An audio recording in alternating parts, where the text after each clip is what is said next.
बर' माहारि फरायसा आफादा क'क्राझार जिल्लानि सिङाव थानाय जितु सेन्ट्रेल बनसुनिनो मावखुलि जांख्रिथाय देरायाव दिनैनि बे प्रेस मिटनि गेजेरजों जोङो बेखौनो बुंनो सानदों जे जोंहा दिनै जोंनि बर' मिडियामनि जि समायसा जेरै जोंहा गथ'फ्रा स्कुलनि मोनसे लेखानि माने प्रब्लेम जादों जितु लेखाया एभेलेबल जायाखै दा बेखौ लानानै जोङो बेखौनो सिन्था खालामदों आरो बेखौ नोजोर बोनानै जोङो थोंजोङै जोंनि मानगोनां आसाम गभर्नमेन्टखौ जों आपिल खालामदों जाहाथे जोंनि दानि गोदान जितु आसामनि गभर्नमेन्ट बिथांमोनहा दि जोंनि बे इस्युखौ माने लेखानि जि सर्टेज बे सर्टेजखौ दिनै नोजोर बोनानै थाबैनो फोजोबनो हायो आरो जोङो जि दिनै जोंहा क'क्राझार जिल्लानि जोंहा दिनै डिस्ट्रिक्टनि एक्जिकिउटिभ मिटिं दंमोन बेयाव दिनै नुजाफैनानै बेखौनो जों सावरायदों जे बिथांमोना बे इस्युखौ दिनै हाउसआव दिनै उपस्थापन खालामदों जिहेतु बियो जोबोद गोनांथि दा बेनि सायाव जोंहा जिहेतु आसामनि चिफ मिनिस्टार बिथांखौ जों आपिल खालामनांगोन बे खोथाखौ जों हाउसआव डिसिसन खालामदों आरो जों डिसिसन बादियै जोंनो आसामनि गभर्नमेन्ट आसामनि चिफ मिनिस्टार मानगोनां डक्टर हिमन्त बिश्व शर्माखौ जों डिपुटि कमिशनारनि गेजेरजों जों मेम'रेन्डाम हरनायनि गेजेरजों बिथांखौ जों खावलायगोन एबा जों बिथांखौ इमिडियेट जाहाथे जोंनि बे स्कुलनि लेखानि जि सर्टेज जोंनि गथ'फोरनि जोंनि गभर्नमेन्ट स्कुलनि बेयो जाहाथे थाबैनो जोबो आरो एभेलेबल जिहेतु माने लेखानि जि माने माबा साप्लाइ बियो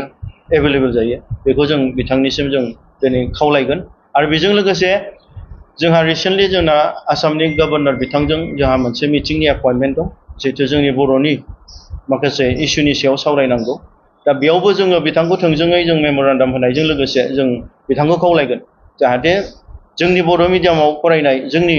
गोरिब गथ'फोर जाय बिथांमोना प्राइभेट स्कुलाव फरायनो हाया जाहाथे बिथांमोननि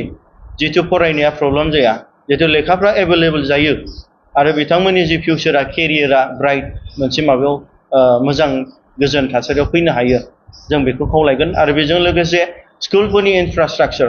आरो स्कुलफोरनि जि माखासे मेनेजमेन्ट बे गासैबो सिस्टेमा गोग्गो आरो मोजां सोलोंथाइ मोननो हानायनि थाखाय जोङो आसाम सरकारखौ जों खावलायगोन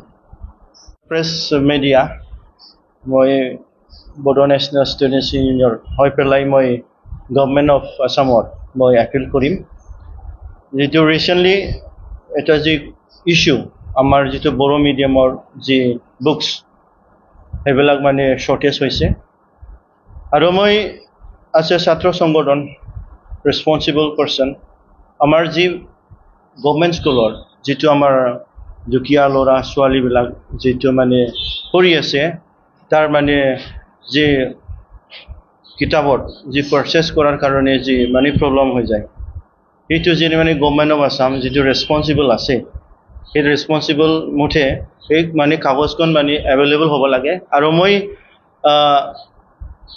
আমাৰ বড়ো সাহিত্য সভা মই আপিল কৰিম যিটো সাহিত্য সভা সেইটো ৰেছপন্সিবল হ'ব লাগে আৰু ইয়াত আমাৰ যিটো স্কুল চিলড্ৰেন যিটো সেইটো মানে প্ৰব্লেম হ'ব নালাগে ভালকৈ পঢ়িব পাব লাগে আৰু যিটো অসম আমাৰ আসাম গভৰ্ণমেণ্ট এইটো ভালকৈ এটা মানে ৰেছপন্সিবল লৈ পেলাই নট অনলি আৱাৰ বড়ো মিডিয়াম বাট বিভিন্ন যিটো মানে ট্ৰাইবেল স্কুলত যিটো স্কুলত প্ৰব্লেম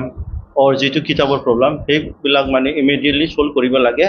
অন বিহাফ অফ আমাৰ বড়ো নেশ্যনেল ষ্টুডেণ্টছ ইউনিয়ন মই এপিল কৰিম যিটো গভৰ্ণমেণ্ট অফ ইণ্ডিয়া ইমিডিয়েটলি সেইটো মানে ইছ্যুটো ছল্ভ কৰে সেই ইছ্যুটো লৈ পেলাই মই আমি যিটো আসাম গভৰ্ণমেণ্টৰ chief minister doctor Himanta Biswa Sarma তাৰ মানে মেম'ৰেণ্ডাম